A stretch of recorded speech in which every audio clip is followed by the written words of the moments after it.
ओडिशार अथेंटिक एई आमर कार्तिक मासरे हबिष डालमा घर सारा महकी उठिबो मंदिर परी जेमिति बास्ना आसे ठीक सेमती आसीबो बिना माटी हांडी रे केमिति आमे माटी हांडीर टेस्ट पाइबा एई हबिष डालमा। तो चलतु मु केमिति अति सहज बनैछि आपण मानक सहित शेयर करिछि। रेसिपी जदि पसंद आसेला बिंदुरोसई चैनल को सब्सक्राइब करिवे, फेसबुक पेज रे देखुतले फॉलो करिवे।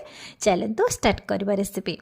तो ये हबिष डालमा बनवाई मुझे परिवा नहीं कंचा कदली, अमृतभंडा, सारू, माटी आलू आउ गाजर नहीं सबू परिवा को आम कौन करवा ना ये आम भलसे धोई आनिबा। ये हलदी पानी रे मु धोईची जेहेतु कंचा कदली टिके कला पड़ जाए, जेहेतु ये डालमा रे हमर हलदी पड़बनी तो से परिवा को मु हलदी पानी रे धोई आनी जो कि कला पड़बनी।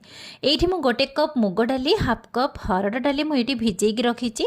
मु भाजिनी डाली तो आपड़ जदि चाहिए डाली को भाजिकी भिजई पारे। ये मु गोटे ओऊ नहीं ओऊ को आम काटिबा। ओऊ काटिबार प्रोसेस यही भाव में देखो मु गोटे ओऊ को दुई फाड़ करदेली, पुणी गोटे फाड़ ओऊ को मु दुई फाड़ करदेली। तो एमती तार ऊपर भागटा को काटिबे देखिबे ऑटोमेटिक तार एमती पाखुड़ा गुड़िक बाहरी आसीबो। अति सहजरे एमती ओऊ काटी हो।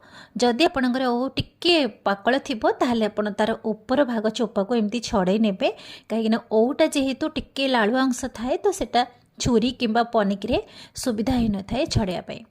तो यही भाव में मो ओऊर चोपा छड़ेकी बाकी जो कौलिया चोपा थिला ताकू मु छड़ेनी एमती मु सरू सरू पिसेस ओऊ को काटी आनी। ओऊ को मध्य मु हलदी पानी रे धोई आनिबी, कहीं ओऊ भी आपड़ जदि सेमती काटिक रखिबे ना सी भी कला पड़िजिवो। तो सेथिबे आपण हलदी पानी रे धोइबे, बिल्कुल कला पड़िबोनी। ओऊ को साइड रे रखिबा। एठी डालमा बसैया पई मु एठी पानी गरम कर देइथिली। मु एठी 3 ग्लास पानी गरम कर देइथिली, सेथिरे स्वाद अनुसार लुण भिजेकी रखिथिबा डाली को मैं धोईकी ऐड करछि। डाली टिके फुटी आसिले आमे जो काटिकी रखिथिले परिबा से परिबा को एठी ऐड करबा। मो परिबा सहित एठी गोटे टमाटो मध्य मु ऐड करिछि, आउ गोटे आलू को मध्य मु एठी काटिकी ऐड करिछि। तापरे काटिकी रखिथिबा ओऊ टमाटो ऐड करिछि एथि पई कि डालमाटा कळा पड़िबोनी। जदि आपण टमाटो खाइबे ऐड करिवे, नहले स्किप करिवे। एथिरे 2 चम्मच अदा छेचा ऐड करिछि। आपण जदि चाहिबे कंचा लंका मध्य छेचिकी ऐड करि परिबे। अदा छेचा ऐड करसला परे डालमा को मिक्स करिके ताको 15 मिनिट पर्यंत छाड़ी दबा सिझिबा पई। जेहेतु डाली पूर्वरु मु आधा घंटे आगु भिजेकी रखिथिली तो बहुत जल्दी डालमा सिझिबो। डालमा जे पर्यंत सिझुछि आमे चलंतु तार सीक्रेट मसला गुंड तयारी करबा। सीक्रेट मसला गुंड तयारी करिया पई मु 3 रु 4 चम्मच जीरा, 3 चम्मच धनिया, अल्प किछि गोलमरीच, अल्प किछि लवंग नेइछि, गोटे दालचीनी, अल्प किछि गुजराती, राग अनुसार मु एठी सुखिला लंका, गोटे तेजपत्र। एथिरे आपण चाहिले 2 चम्मच पान मध्य ऐड कर परिबे। एबे आमे सब मसला को हल्का टिके गोटे मिनिट पर्यंत भाजी की ताको ठंडा करिकि आमे तार गोटे पाउडर बने दिचंती। एई मसला पाउडर को आमे साइड रखिबा। एठी 15-20 मिनिट परे मु एठी चेक करूची डालमा सिझी भी आसिलानी, परिबा भी सिझिची, किंतु गोटा गोटा भी अछि। आपण चाहिले प्रेशर कुकर रे मध्य आपण डालमा बने परिबे। एठी देखुथिबे डालमा जमा कला पड़ी नाही, कहीं आमे परिबा को जेहेतु हलदी पानी रे धोइथिले ना सेति पई डालमा कला पड़ी नहीं। एठी आमे सीक्रेट मसला गुंड 2 चम्मच एठी ऐड करबा आ भल से डालमा सहित मिक्स करबा। डालमा सहित मिक्स कर साला परे किछि समय ताको फोटेया पई छाड़ी की ताको साइड रखिबा। एई डालमा ना बनेबाटा बहुत सहज किंतु खाइबाटा बहुत ही टेस्टी। तो एठी आपण जदि चाहिबे नडिया कोरा मध्य एठी ऐड कर परिबे। एठी आमे छुंक लगेबा। गोटे छोट पैनटे नबा, सेथिरे मु 2 रु 3 चम्मच रिफाइन तेल नेइछि, गोटे चम्मच जीरा, तेजपत्र, सुखिला लंका, अल्प किछि छेचि थिबा अदा। एबे सब जिंस को किछि सेकेंड पई आमे भल से तेल रे छुंक लगे दबा। एठी आपण लास्ट रे अल्प किछि हेंगु मध्य ऐड कर परिबे। हेंगुर बासना भी बहुत बढ़िया आसे आ डालमार टेस्ट भी बहुत बढ़िया आसे। हेंगु ऐड कर सला परे आमे एठी डालमा रे छुंक लगेबा। एठी देखंतु केते सुंदर भाव में हमर डालमा रे छुंक लागि गला आ बहुत सुंदर बासना भी एमती आसीबो ना, घर सारा बासना रे महके उठिबो।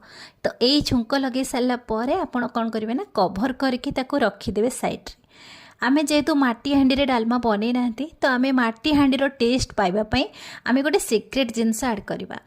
तो प्रथम जदि आपणकर माटी हांडी थिबो तो आपण माटी हांडी डालमा बनेबे, तार गोटे बहुत बढ़िया टेस्ट आसे। तो माटी हांडी रो डालमार टेस्ट पई मु एठी गोटे माटीर छोटिया माठियाटे नेइछि, ताकू भल से माने नियारे गरम कर देछि, माने जेमिति कि पूरा माटीटा पूरा ताती जिवो। भल से गरम हो सारा परे सेई छोटिया माटी हांडी रे मु गोटे चम्मच घिओ नेइछि, गाई घिओ आसल करे संगे संगे आपण कोन करिवे ना एई डालमा रे छुंक लगेकी कवर कर देबे। କିଛି ସମୟ ପର୍ଯ୍ୟନ୍ତ ତାକୁ ଛାଡ଼ିଦେବେ ଯେ ପର୍ଯ୍ୟନ୍ତ ଛୁଙ୍କ ସରି ନ ଆସିଛି, ଯେମିତିକି ମାଟି ହାଣ୍ଡିଟା ଥଣ୍ଡା ନ ହେଇଛି। ତାପରେ ଆପଣ କଭର କାଢ଼ିକି ମାଟି ହାଣ୍ଡିକୁ ବାହାର କରି ଆଣିବେ। ତାର ଗୋଟେ ଦେଖିବେ ନା ଗୋଟେ ବହୁତ ବଢ଼ିଆ ବାସ୍ନା ସହିତ ତାର ଗୋଟେ ବହୁତ ବଢ଼ିଆ ଟେଷ୍ଟ ଆସିବ। ମାନେ ଯେମିତିକି ମାଟି ହାଣ୍ଡିରେ ଆପଣ ଡାଲମା ବନେଇଛନ୍ତି ସେମିତି ହିଁ ଟେଷ୍ଟ ଆଉ ବାସ୍ନା ଆସିବ। ଏଇଠି ଚାହିଁଲେ ଆପଣ ଭଜା ଜିରା ଲଙ୍କାଗୁଣ୍ଡ ମଧ୍ୟ ଏକ୍ସଟ୍ରା ଆଡ଼୍ କରିପାରିବେ। ଆଉ ମୁଁ ଏଇଠି ଲାଷ୍ଟରେ ନଡ଼ିଆ କୋରା ରଖିଥିଲି, ମୁଁ ଏଇଠି ଲାଷ୍ଟ ହିଁ ଆଡ଼୍ କରିଛି। ଆପଣ ଚାହିଁଲେ ଫାଷ୍ଟରେ ମଧ୍ୟ ଆଡ଼୍ କରିବେ। ନଡ଼ିଆ କୋରା ଆଡ଼୍ କଲେ ନା ତାର ଆହୁରି ଟିକେ ଟେଷ୍ଟ ବଢ଼ିଯାଏ। ଘର ସାରା ଏଇ ମନ୍ଦିର ପରି ବାସ୍ନା ମହକିଯିବ, ଯେମିତିକି ଆପଣ ଭାବିବେ କି ମନ୍ଦିରର ଡାଲମା ଖାଉଛନ୍ତି। ଏଇ ହବିଷ ଡାଲମା ପ୍ରତ୍ୟେକ ମନ୍ଦିରରେ ଏଇ କାର୍ତ୍ତିକ ମାସରେ ସବୁବେଳେ ବନାଯାଏ। ତାର ଗୋଟେ ବାସ୍ନା ସହିତ ତାର ଟେଷ୍ଟ ଗୋଟେ ନିଆରା ଥାଏ। ଆଉ ଏଇ ଡାଲମାଟା ବହୁତ ହି ହେଲ୍ଦି ହେଇଥାଏ ଦେହ ପାଇଁ, ଖାଇବାକୁ ମଧ୍ୟ ବହୁତ ଟେଷ୍ଟ। ଏଥିରେ ହଳଦୀ ଲଙ୍କାଗୁଣ୍ଡ ପଡ଼େନି, ସେଥିପାଇଁ ଏଇ ଡାଲମାର କଲର୍ ଏମିତି ହିଁ ଫିକା ଆସିଥାଏ। ତ ପିଲାମାନେ ଟିକେ ନାକ ଟେକନ୍ତି ଖାଇବା ପାଇଁ, କିନ୍ତୁ ସେମାନଙ୍କୁ ଏମିତି ବନେଇକି ବି ଦିଅନ୍ତୁ, ତାଙ୍କ ଦେହ ପାଇଁ ବହୁତ ହେଲ୍ଦି। ବିନା ପିଆଜ ରସୁଣରେ କାର୍ତ୍ତିକ ମାସରେ ଏଇ ହବିଷ ଡାଲମା ଆପଣମାନଙ୍କୁ ଯଦି ରେସିପି ପସନ୍ଦ ଆସିଥିବ, ଯଦି ୟୁଟ୍ୟୁବରେ ଦେଖୁଛନ୍ତି ତାହେଲେ ବିନ୍ଦୁରୋଷେଇ ଚ୍ୟାନେଲକୁ ସବସ୍କ୍ରାଇବ୍ କରିନିଅନ୍ତୁ। ଲାଇକ୍ ସେୟାର କମେଣ୍ଟ କରିବାକୁ ଜମା ଭୁଲିବେନି। ଯଦି ଫେସବୁକ୍ ପେଜ୍ରେ ଦେଖୁଛନ୍ତି ତାହେଲେ ଫଲୋ ଆଉ ଲାଇକ୍ ନିଶ୍ଚିତ ଭାବରେ କରନ୍ତୁ। ପୁଣି ଦେଖା ହେବ ନୂଆ ରେସିପି ସହିତ। ସେ ପର୍ଯ୍ୟନ୍ତ ନମସ୍କାର।